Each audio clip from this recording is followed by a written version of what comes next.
Bienvenidos a Foro Abierto, preguntas y respuestas para católicos y protestantes. Oh, miren, tenemos acá a nuestro querido amigo Matías. Bienvenido, Matías, que nos está acompañando desde Argentina, ¿verdad? Sí. ¿Tú crees en la sola escritura? Creo que lo mencionamos, pero no creo que nos detuvimos mucho en ese tema. Nos hemos detenido mucho en lo que dices tú, en lo de las imágenes. Nos hemos detenido mucho en lo de la sola fide. Ya me acordé que estuvimos hablando sobre la sola fide, pero no sé si hemos hablado realmente sobre la sola escritura. ¿Tú crees todavía en esto de la sola escritura? Mira, había leído hace poco algunos tratados, no tratados, sino documentos de Lutero, no recuerdo los pasajes, pero sí también creo que hay un libro luterano que es el libro de la concordancia.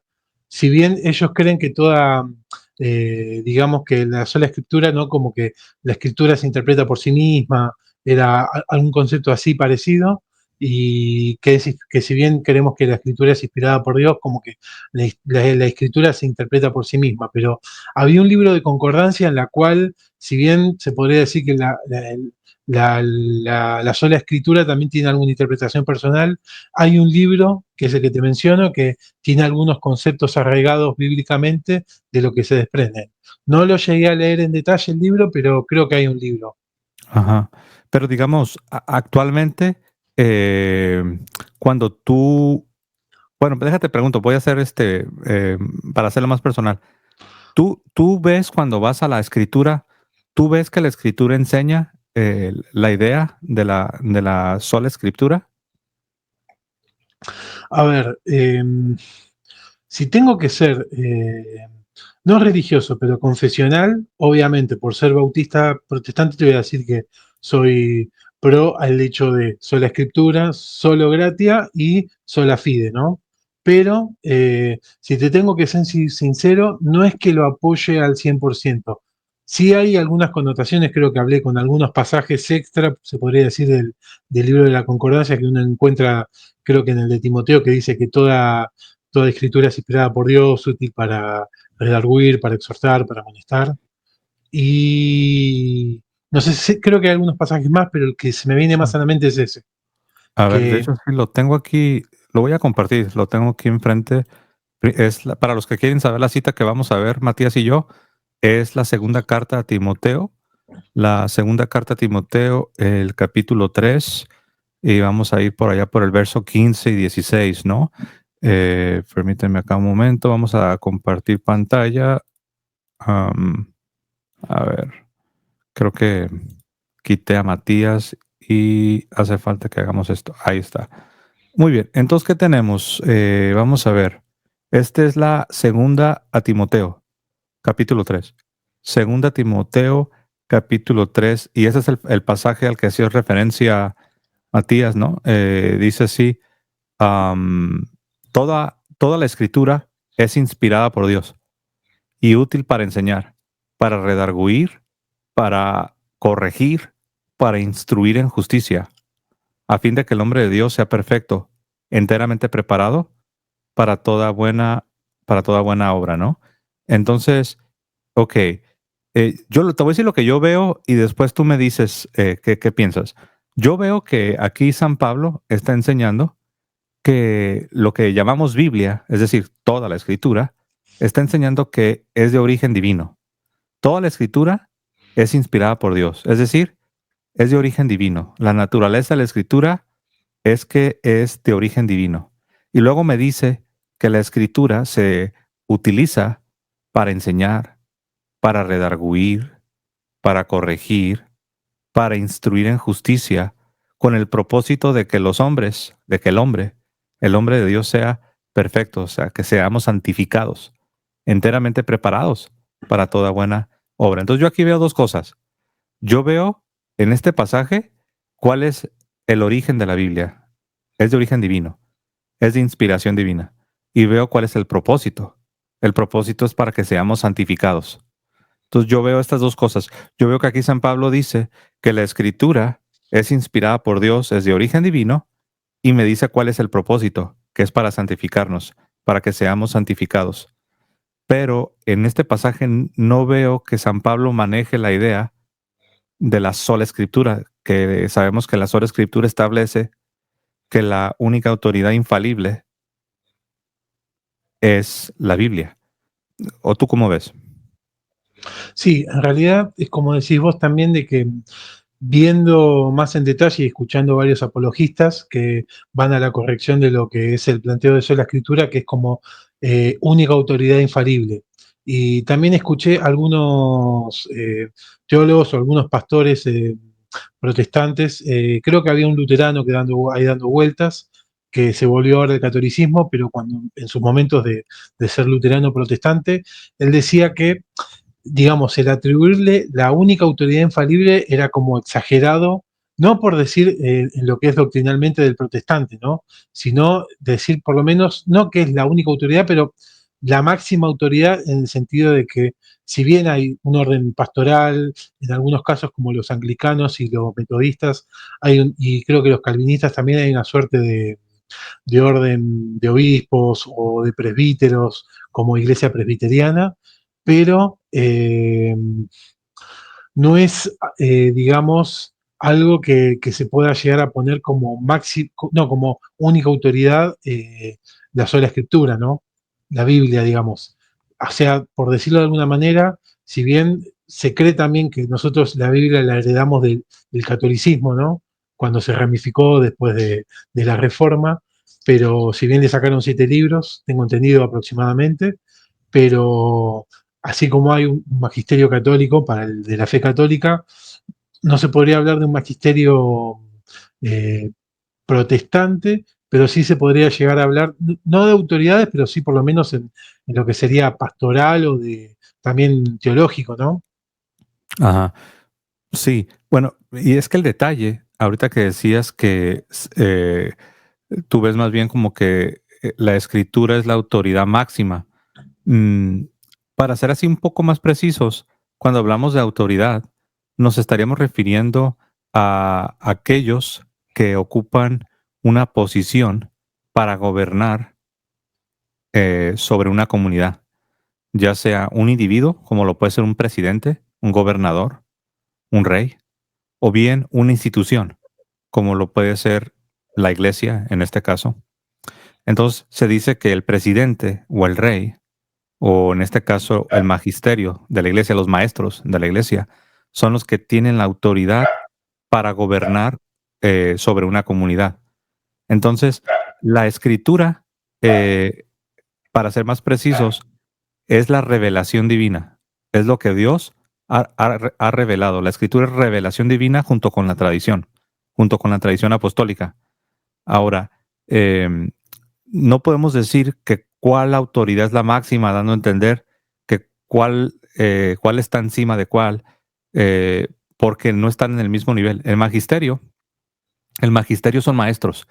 El magisterio no es revelación divina, no está en la misma categoría que la Biblia. La Biblia y la tradición están a un nivel superior, están en una categoría donde el magisterio ni siquiera entra. El magisterio tiene autoridad delegada por Cristo y tiene una promesa de Cristo que el magisterio en los momentos cruciales, en los momentos decisivos, habría de ser asistido para poder enseñar y defender y explicar de manera clara la doctrina a través de los siglos. Pero, diríamos, si se me permite usar esta palabra, ontológicamente, en nuestro ser, el magisterio, por tratarse de personas, está a un nivel inferior a la Biblia o a la tradición apostólica, porque la Biblia y la tradición apostólica son palabra de Dios, son revelación, de modo que no podemos ni siquiera comparar la naturaleza de la palabra de Dios con el magisterio, porque están en dos categorías distintas. Digo esto porque yo he escuchado protestantes que hasta hacen la pregunta, dicen, ¿cuál es la máxima, el magisterio o la Biblia? Y ya la pregunta refleja un problema de comprensión. La persona que te pregunta eso, que quién está más arriba, la palabra de Dios o el magisterio no comprende que están en categorías distintas. La Biblia y la tradición de los apóstoles es revelación divina, es palabra divina y es mucho más superior a los maestros. Los maestros de la iglesia tienen autoridad delegada por Cristo y a ellos se les prometió la asistencia, o la ayuda, la asistencia del Espíritu Santo, para que en los momentos decisivos puedan presentar la doctrina, defenderla y explicarla. ¿Cómo ves esta explicación que te di, Matías? Sí, a ver, en parte te la voy a aceptar porque, digamos, toda inspiración bíblica o inspiración, digamos, en cuanto a inspiración de Dios, por el hecho de la Biblia, de la interpretación de la Biblia, también puede caer en errores, no por interpretaciones de Dios que sean erróneas, sino por interpretaciones personales que no están adecuadas a la interpretación de Dios, ¿no? Entonces vos decís, entonces, ¿cuál es la interpretación de Dios? Y lo ideal sería que vos leas la Biblia, más allá de los devocionales que puede tener cualquier cristiano, que ustedes también tienen, digamos, no devocionales, pero sí oraciones diarias, pero más allá de eso, por lo menos personalmente como lo veo, en una lectura personal, tratando de que sea inspirada, pero una lectura bíblica, yo puedo traer mi interpretación, pero también está bueno hablar con tanto, no solamente católicos, como lo estoy haciendo ahora, que sos apologeta católico, sino también yendo con gente, por lo menos también de mi fe, bautista, no sé, pastores, líderes delegados por la autoridad pastoral en la iglesia, hermanos también de la iglesia, ¿por qué no? Apologetas bautistas también que hay. Entonces creo que es algo que se va nutriendo lo que es la inspiración y también se va deduciendo, no sé, charlas con uno, charlas con otro, el otro charla con otro, vos charlas con otro después, y aparte de deducir, se entrevé, ¿no? Que puede llegar a ser revelación, que no, que puede llegar a ser inspirado y que no, ¿no? Ujú. Sí, porque estaba viendo, Matías, que incluso en este mismo pasaje, estamos todavía en 2 Timoteo capítulo 3, aquí es para que la gente lo pueda ver. En segunda Timoteo, ¿no? Segunda Timoteo 3, leímos el 15 y el 16, pero mira lo que dice el 10, este verso, el 10. Le dice Pablo a Timoteo, aparte de decirle que la escritura es inspirada por Dios, mira lo que le dice. Dice, tú has seguido mi doctrina, conducta, propósito, fe, longanimidad, paciencia, amor. Pero aquí me llama la atención que le dice, tú has seguido mi doctrina. Entonces, aquí vemos que Pablo le está diciendo a Timoteo que él ha hecho bien en recibir la doctrina oral, la enseñanza oral de él, de Pablo. Entonces, no solamente Timoteo tenía la escritura, que de hecho, si uno, hay una parte aquí en esos versículos, permíteme un momento. Mira, aquí le dice, pero tú persiste en lo que has aprendido y te persuadiste. Ahora, la pregunta es, ¿pero de quién lo aprendió? Le dice, tú persiste en lo que has aprendido y te persuadiste. ¿De quién lo aprendió? Lo aprendió de el apóstol Pablo, porque dice, tú has seguido mi doctrina, mi enseñanza, la manera como te he explicado, la manera como te he catequizado, como te he discipulado. Y acá le dice el mismo Pablo que debe continuar después de su muerte, pero persiste tú en lo que has aprendido y te persuadiste. Y mira lo que dice aquí, Matías, sabiendo de quién has aprendido.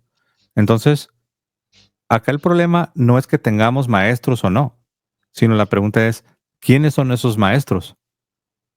Porque Pablo le está diciendo, tú has hecho bien, porque tú has seguido mi doctrina. Ahora, el contexto, Pablo está hablando de falsos maestros, porque mira lo que dice acá arriba, está hablando de, pues, los hombres que se apartan de la verdad. Am, y dice que hombres que tienen apariencia de piedad, pero niegan la eficacia de ella, a estos se evita, porque estos son los que se meten en las casas y llevan cautivas a las mujercillas cargadas de pecados, arrastradas por diversas concupiscencias. Dice, estas siempre están aprendiendo y nunca pueden llegar al conocimiento de la verdad. Y de la manera que Janes y Jambres, estos son los magos en Egipto que resistieron a la palabra de Moisés, a la palabra de Dios. Resistieron a Moisés. Así también estos resisten a la verdad. Hombres corruptos de entendimiento, réprobos en cuanto a la fe. Entonces Pablo le está advirtiendo contra falsos maestros. Y en este contexto de advertirle contra los falsos maestros, le dice, pero tú has seguido mi doctrina.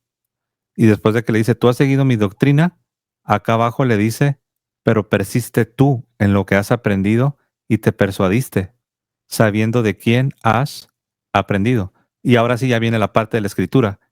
Hasta ahorita solamente estamos viendo la tradición oral, sabiendo de quién lo has aprendido. Y ahora sí viene la escritura. Y que desde la niñez has sabido las sagradas escrituras, o sea, el Antiguo Testamento. Porque en la niñez de Timoteo no existía el Nuevo Testamento. Y que desde la niñez has sabido las sagradas escrituras, las cuales te pueden hacer sabio para la salvación, por la fe en Cristo Jesús. Y después dice que toda la escritura es inspirada. Amén. Y es útil para enseñar. Pero la pregunta es útil. La pregunta es útil para enseñar, pero ¿quién es el que puede usar la escritura para enseñar? Y ahí es donde entra el papel del magisterio.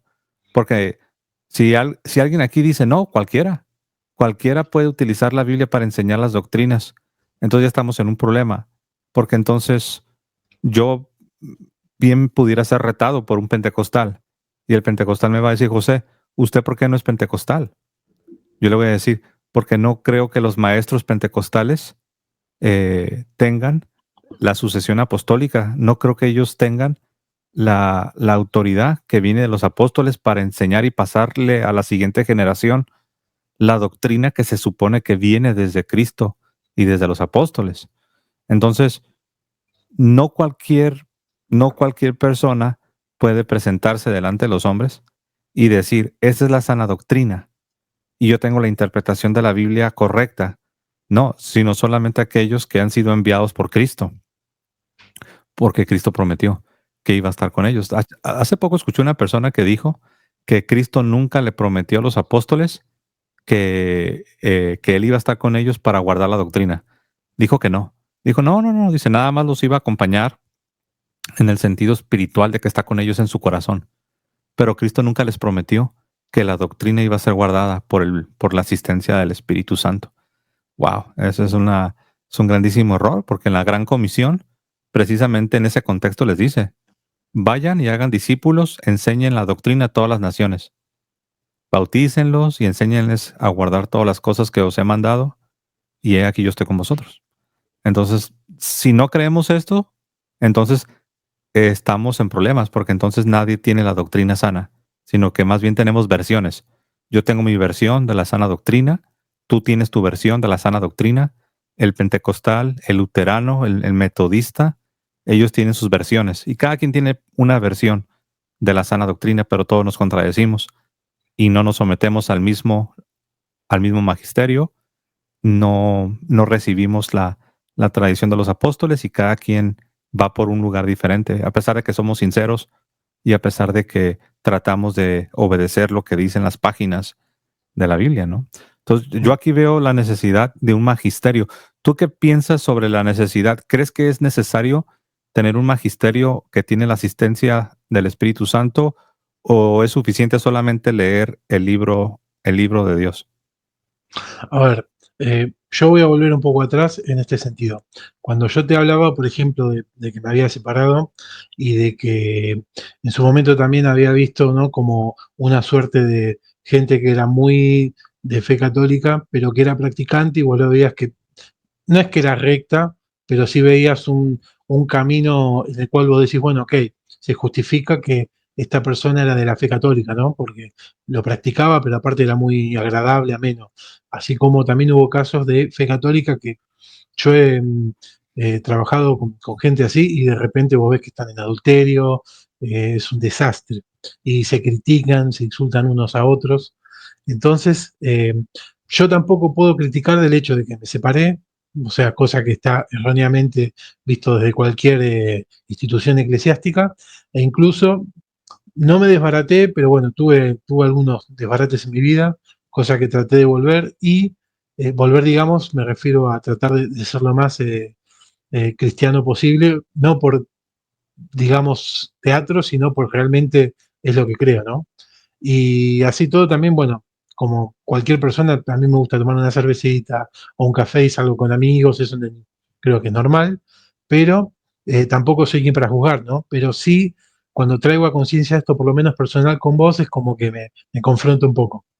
Así, en este sentido, a lo que quería ir es que, eh, ¿qué se definiría por no solamente magisterio, sino autoridades o personas ideales para rever la sana doctrina, ¿no? Yo creo que primero uno se tiene que ver personalmente en cuanto a cómo está con la doctrina, ¿no? Confesión de pecados, varias cosas. Pero aparte de eso, reconocer una autoridad, que la autoridad puede tener errores, como cualquiera. Eh, Hasta Pedro, Jesús mismo le dijo en algún momento, apártate Satanás.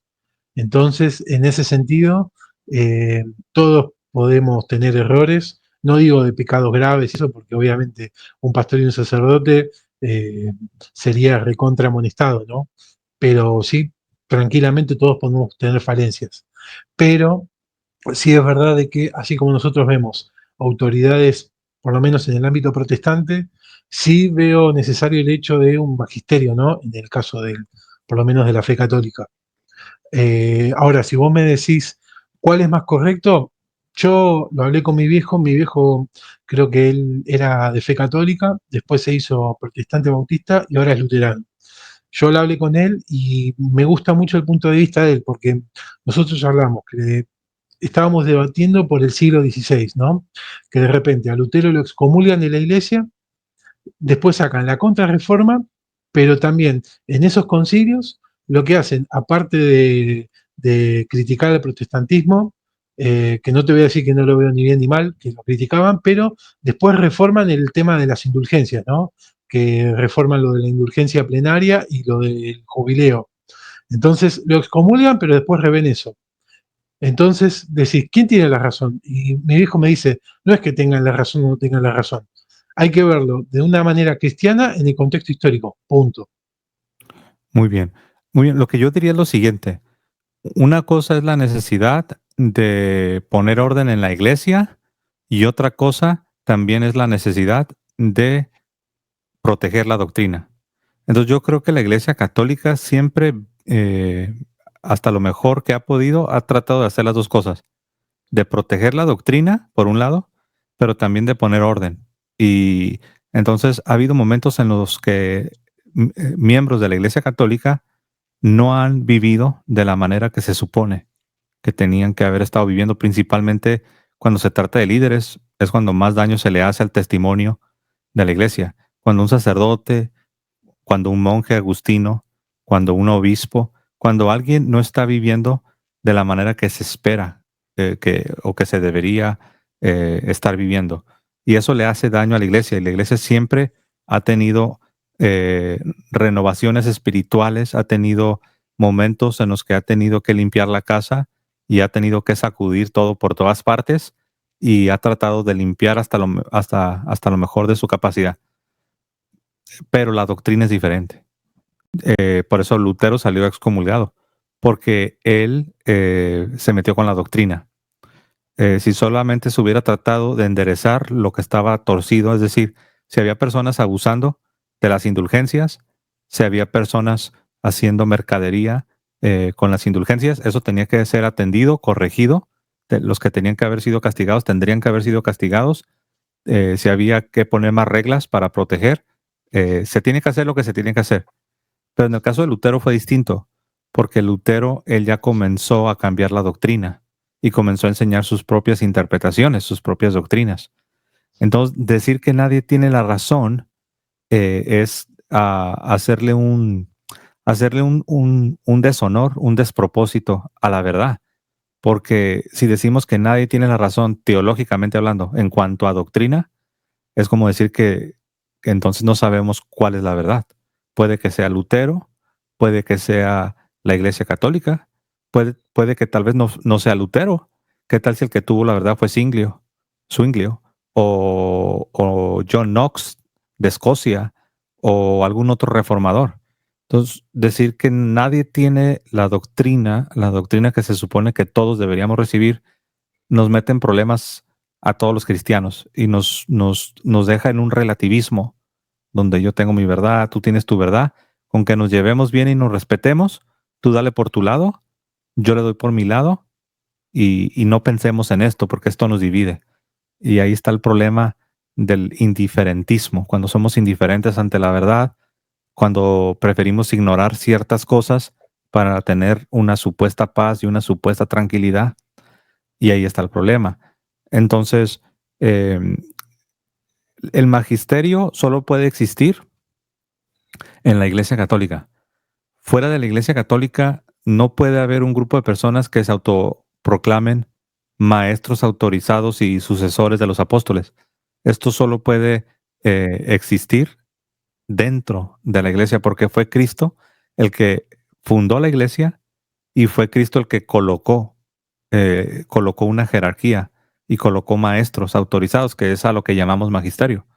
Por ejemplo, aquí en Efesios, esa es la carta a los Efesios, lo voy a leer, dice así: yo pues preso en el Señor, os ruego que andéis como es digno de la vocación con que fuisteis llamados. Ahí está la importancia del buen testimonio, la importancia de portarse bien.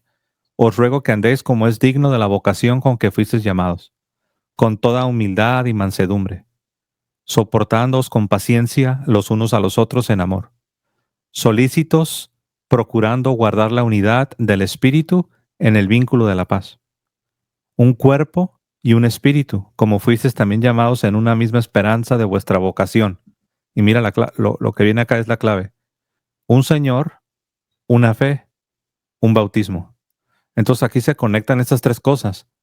El hecho de que seamos monoteístas, que creamos en un solo Señor, en un solo Dios, también nos debería de obligar a creer en una sola fe, a creer en un solo cuerpo de doctrinas, en un solo credo.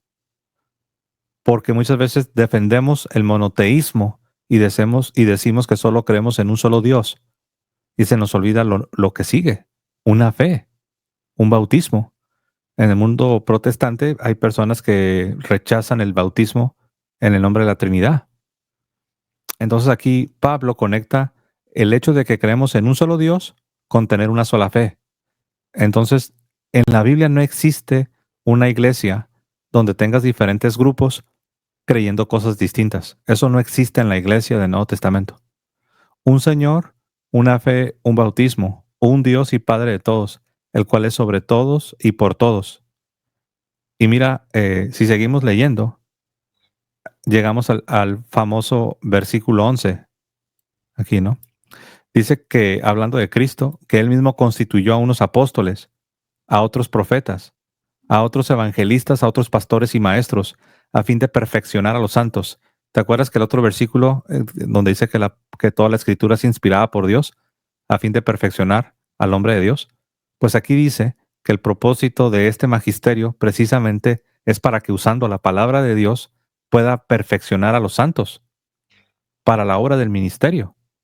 O sea, ¿se necesita la Biblia? Sí, pero también se necesita a alguien que use la Biblia legítimamente y que con la asistencia del Espíritu siga enseñando la sana doctrina no solamente en el siglo I, sino durante todos los siglos.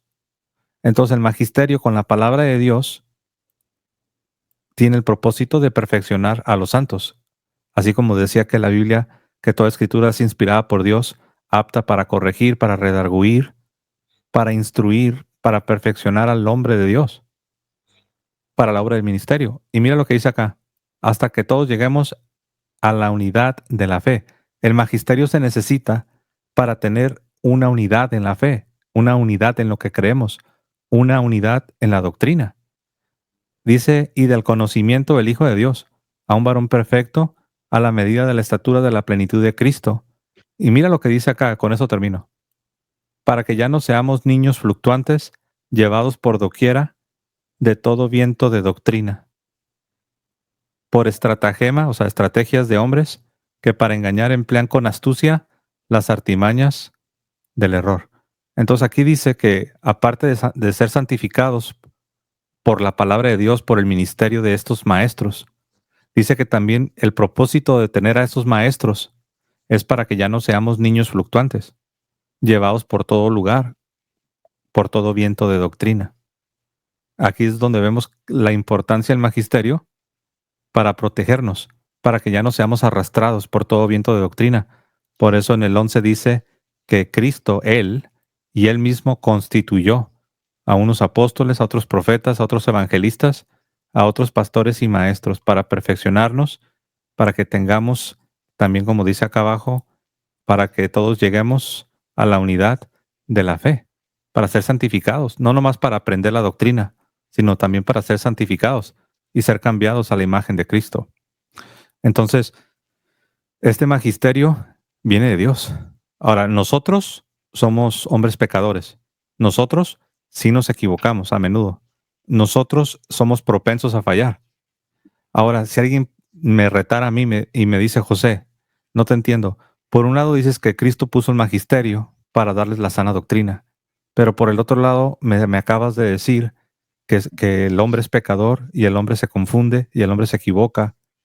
Entonces, ¿de qué te sirve que me digas que Cristo pone un magisterio, unos maestros en la iglesia para que te den la sana doctrina cuando 3 doritos después me acabas de reconocer que los hombres se equivocan y que los hombres fallamos? Entonces, ¿de qué te sirve que Cristo te haya puesto un magisterio cuando ese magisterio se puede equivocar? Y aquí es donde respondo y aquí te doy la palabra. Aquí es donde el católico responde, sí, nos podemos equivocar, pero Jesucristo prometió que el Espíritu Santo nos iba a asistir. En otras palabras, si no fuera por la intervención de Dios, si no fuera por la promesa de Jesucristo de que el Paracleto nos iba a recordar su palabra y nos iba a guiar a toda la verdad, si no fuera por eso, estamos en grandes problemas y estaríamos en la misma situación que cualquier protestante está, donde cada quien interpreta y cada quien se puede equivocar y luego se contradicen unos a otros. Seríamos un grupo más del protestantismo, esa es la verdad.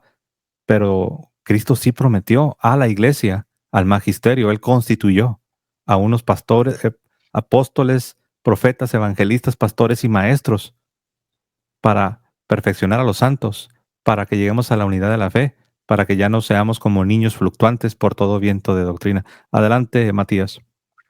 Bien, si bien vos, en cuanto a fe católica, sí me argumentabas el tema de un magisterio, ¿no? Por lo menos en el catolicismo, sí, por ejemplo, te puedo dar a entender de que hay muchas cuestiones en las cuales hay no solamente muchas doctrinas, sino muchos seguimientos de, por decirlo así, no solamente algunos maestros, sino algunos pensadores cristianos dentro del protestantismo, que incluso se contradicen. Por el hecho, por ejemplo, de Lutero con Zwinglio, con el tema de la Eucaristía, ¿no? De si Jesucristo estaba presente en la Eucaristía o no. Y Zwinglio creo que lo plantea como algo más de conmemoración, como incluso hacemos los bautistas. Pero directamente, no sé si incluso Zwinglio dice no, por lo menos nosotros vamos a plantearlo como conmemoración o directamente rechazaba la Eucaristía. Eso no lo sé. Pero sí hay algunas cuestiones en cuanto no solamente Zwinglio con Lutero, sino Calvino, incluso más adelante con el que habíamos hablado el otro día, no me acuerdo, John Wesley, de la Iglesia Metodista, que incluso siglos más adelante, Wesley no es que va a contradecir, incluso tomando cosas tampoco, posturas tampoco tan correctas como no el anabaptismo, sino el arrianismo, creo, o el arminianismo, en cuanto a lo contrario al calvinismo, ¿no? Pero sí como que Wesley dice que no es, si bien es doctrinalmente bíblico lo de la predestinación, no es algo que sea fundamentalmente céntrico digamos, de lo que profesa la Biblia, ¿no? Sino que son como puntos anecdóticos, pero no es algo que sea la postura fuerte de la Biblia, sino que es algo anecdótico que menciona la Biblia. Ujú, Entonces, sí hay contradicciones. Nada, uno tiene que estudiar. Espero que uno pueda ser inspirado por Dios para realmente poder ver esas cuestiones y tratar de encontrar el camino correcto, ¿no? Pero es muy ujú. difícil también. Sí, no, no es fácil. No es fácil. Lo que te puedo decir es que a pesar de los pecados de los católicos, la razón por la que la doctrina todavía permanece, a pesar de que somos pecadores, es por la promesa. Es por la promesa y el magisterio bíblico, vamos a llamarlo de esa manera. El magisterio de la Biblia, el magisterio del que sí habla la Biblia, es un magisterio colocado al interior de la iglesia, no en un grupo que se separa de la iglesia. Por eso, a eso me referí cuando dije que el magisterio no puede existir fuera de la iglesia. Es algo que es casi como que alguien me diga que mi cerebro está fuera de mi cabeza. Bueno, pues estaría muerto, ¿no? Al menos que esté muerto, ¿no? Pero el lugar natural, el medio ambiente, el medio ambiente natural del cerebro es estar al interior del cráneo. Entonces, el magisterio tiene su lugar al interior, en el seno de la iglesia. Entonces, no podemos aceptar la posibilidad de que diga alguien, no, es que el magisterio verdadero, José, lo tenemos nosotros los adventistas, o lo tenemos nosotros los testigos de Jehová, o los mormones, o los bautistas que se adhieren a la Confesión de Londres de 1689. No se puede, porque el magisterio es para que viva en el interior, en el seno de la iglesia, y esos son los obispos, son los sucesores. Los obispos son los sucesores de los apóstoles. Y eso es lo tremendo, que a pesar de que fallamos, a pesar de que somos pecadores, ni siquiera nuestros pecados han podido hacer que la promesa de Cristo deje de cumplirse. Y la doctrina aún permanece en la Iglesia Católica, a pesar de todos nuestros pecados, a pesar de todas nuestras fallas, ¿no? No sé si por ahí tengo un par de personas que me están esperando. No sé si por ahí tienes algún comentario que quieras o alguna pregunta que quieras hacer. No, de momento no. Creo que voy a seguir meditando, además de orar, ¿no? Obviamente, pero voy a seguir meditando, pensando, releyendo y bueno, después por ahí más adelante también nos entrecruzamos y seguramente en estos días te mande capaz un mail, que habíamos Claro que hablado el sí. otro día. Me parece perfecto, Matías. Te mando un abrazo y ahí estamos en contacto. Dios te bendiga. Dale, igualmente. Chao. Buen día. Chao. Hasta luego, Matías.